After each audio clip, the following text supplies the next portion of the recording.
Hi, this is Scott Garibay, and today I'm going to be exploring if it's possible for Pathfinder 2E to outsell Dungeons & Dragons 5E. Alright, so I'm not going to bury the lead. Here's the answer. No, right?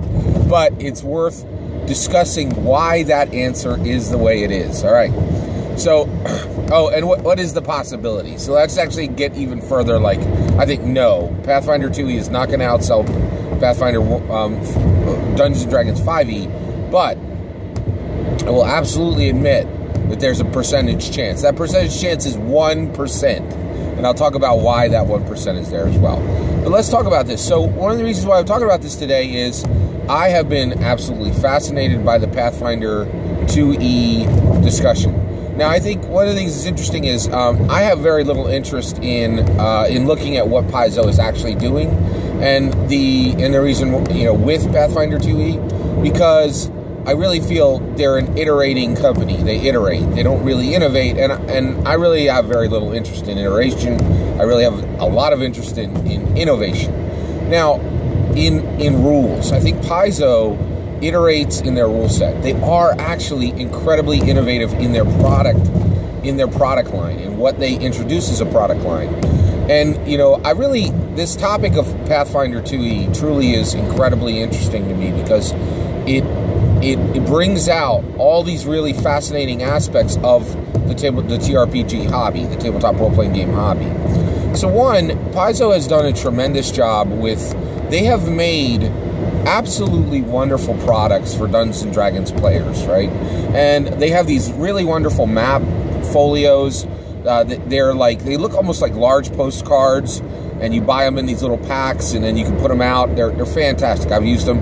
Their pawn sets there's like no product in the world like them. Kickstarter has done a lot of copies of their particular brand. They really just done a fantastic job. The other thing is Paizo has really kept the bar very high for tabletop role-playing game art because of Wayne Reynolds. Wayne Reynolds is one of the most talented illustrators in all of TRPG, and Paizo has made a home for him. He just sits and draws virtually everything they do, and their stuff looks gorgeous, and he has permanent work. Like, it's just close to permanent work, and it's just fantastic. It's good for everybody. So, I really feel like, you have Dunkin' and Dunkin' Donuts, and you have Krispy Kreme, right? Like, Dunkin' Donuts was around for a long time. They got lazy. They were just jamming their donuts in a box and saying, take them. And then Krispy Kreme came along and really pushed them. And now Dunkin' Donuts is better because Krispy Kreme exists. And Paizo really has played the role of Krispy Kreme to Dungeons & Dragons, to Wizards of the Coast's Dunkin' Donuts. So it's important. And I really,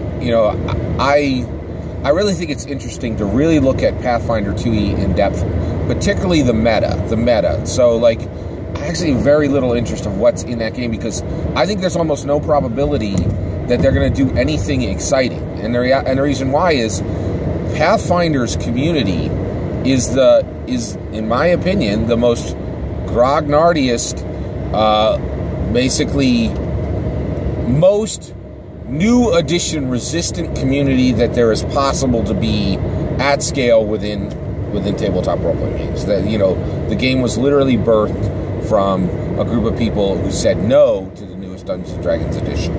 So that's really critical to understand. All right, so let's talk about what would it take for Pathfinder 2E to outsell Dungeons & Dragons 5E. And this is important because one of the things that I think we have to realize is you can't have an early celebration, right? So what are the goalposts, right? And one of the reasons why I think it's really important to set these goalposts now and to think as a tabletop role-playing game community and to give our opinions publicly on, hey, this is how you beat Dungeons & Dragons, is when the event happens, when the Pathfinder 2E launch happens, the media is going to do what the media generally does, and it's going to run in, and there's going to be a million different weird headlines with all these caveats and weird criteria that Pathfinder, I guarantee, I really feel there's going to be a headline that says Pathfinder 2E unseats, Dungeons & Dragons 5E, right? And what they'll do is they'll take the Pathfinder 2e launch sales, compare them to that month's Dungeons & Dragons 5e sales, and say that Dungeons & Dragons 5e has been beaten, which is absurd. That is not fair, and it's absurd. So what is the goalposts, right? What is the measurement where we can say, oh my gosh, Pathfinder 2e actually beat Dungeons & Dragons 5e? And one of the things that's really fascinating is the Pathfinder 2e product does make my respect for Paizo grow, because here we are having a conversation about a company defeating Dungeons & Dragons. This conversation doesn't come around that often, right? I'm reading Tiny Dungeon 2e right now. Beautiful, beautiful, wonderful game, right? One of the things that's happening right now is there's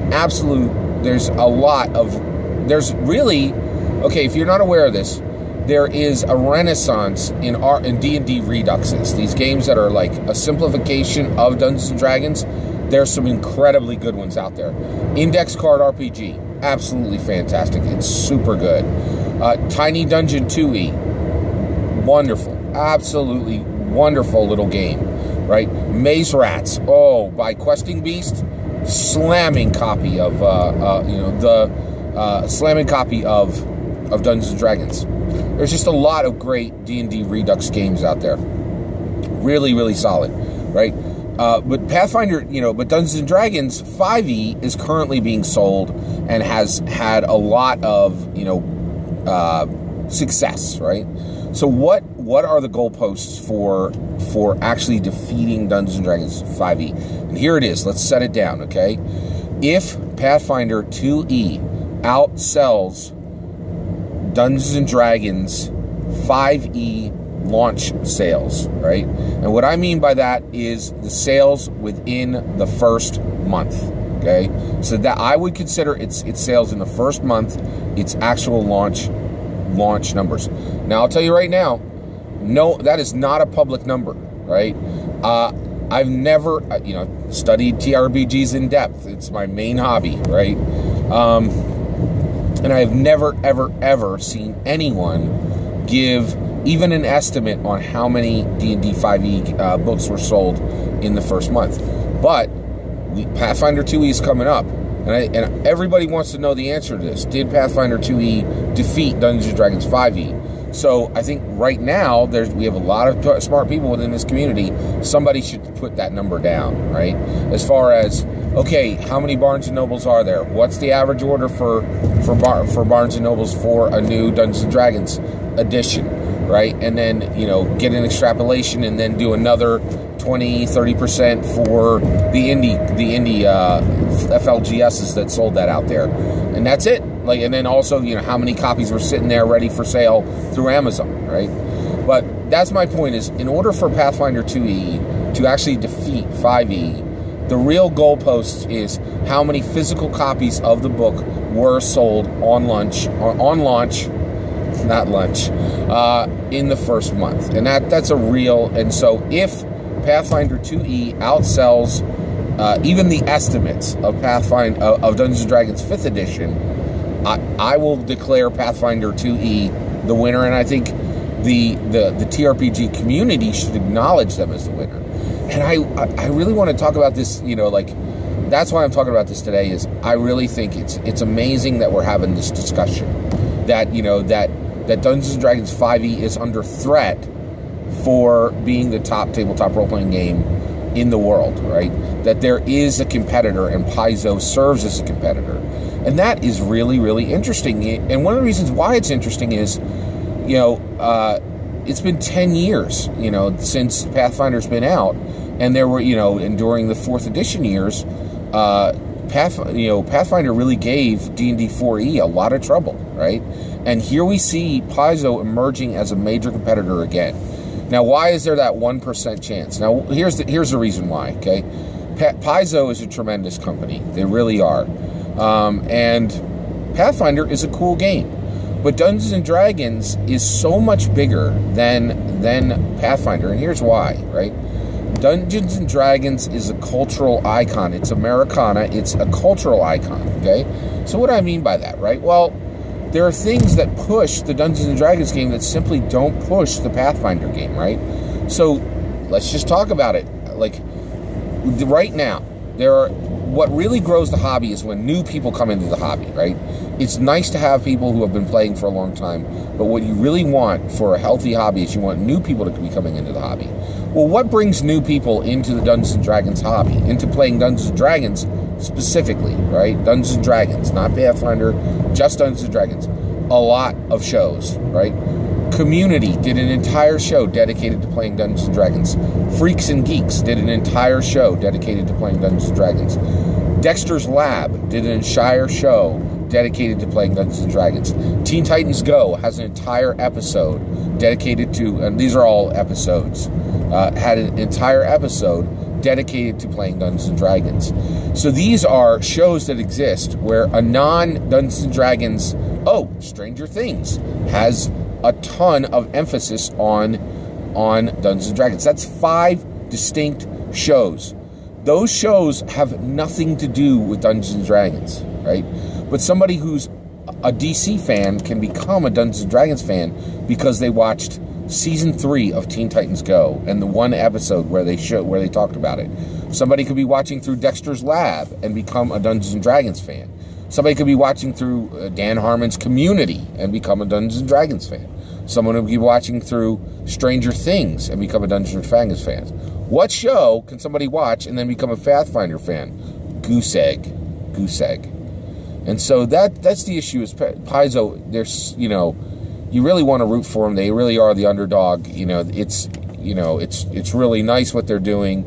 I think they have a lot of value in pushing Dungeons & Dragons and always being there and remaining there and saying, Dungeons & Dragons, if you take your foot off the gas, we will surpass you and we're ready to take every fan you have. You cannot relax. There's an incredible amount of value in their threat to Dungeons & Dragons, right? But the reality is it's going to be very, very hard for anybody to unseat Dungeons & Dragons because Dungeons & Dragons exists as such a cultural icon. So it's really, really interesting. And I also, I did want to say thank you to everybody who's been commenting on these videos. I think this is an incredibly interesting topic, of what is happening with Paizo. So I think it's really interesting to watch. The other thing, just going to throw in a few last items that are connected to Pathfinder 2e, but not connected. I think by the way, one more bracket on it, how Pathfinder 2e could outsell 5e. Let's say it fails to defeat it at launch, but its sales over a 1-year period exceed the sales of Dungeons & Dragons over a 1-year period in physical books. Done. Period. Finished. Right? So I think that's what I wanted to say specific to that. There was a couple of things I wanted to talk about, and that is next. One of the commenters on my last video talked about Paizo has declared that they're going to continue to sell Pathfinder 1e. Wow. Right? And one of the things that's really interesting is we just get to see the shape of our tabletop role-playing game industry. And one of the things is because it is so easy to publish books today, and because merchant activities have become much easier based on technology, it is easier for Paizo to keep 2 games being published at the same time. It's not nearly as difficult as it used to. It requires less work overall from the people within Paizo, right? I do think this is a really critical mistake. I really think, the Paizo, the Pathfinder 1e books, you should really let them shuffle off, their mortal coil and let them die and let them be out of print so that there can be a at least a nice market for the printed books, right? Because the reality is it's going to be so small. That market is going to be so small, in my opinion. Now the other thing is, one reason why I said earlier that there's a 1% chance that Pathfinder 2e could outsell at launch the D&D 5e numbers is sometimes I'm wrong, and I remember very clearly when I'm wrong. It's pretty rare in my opinion.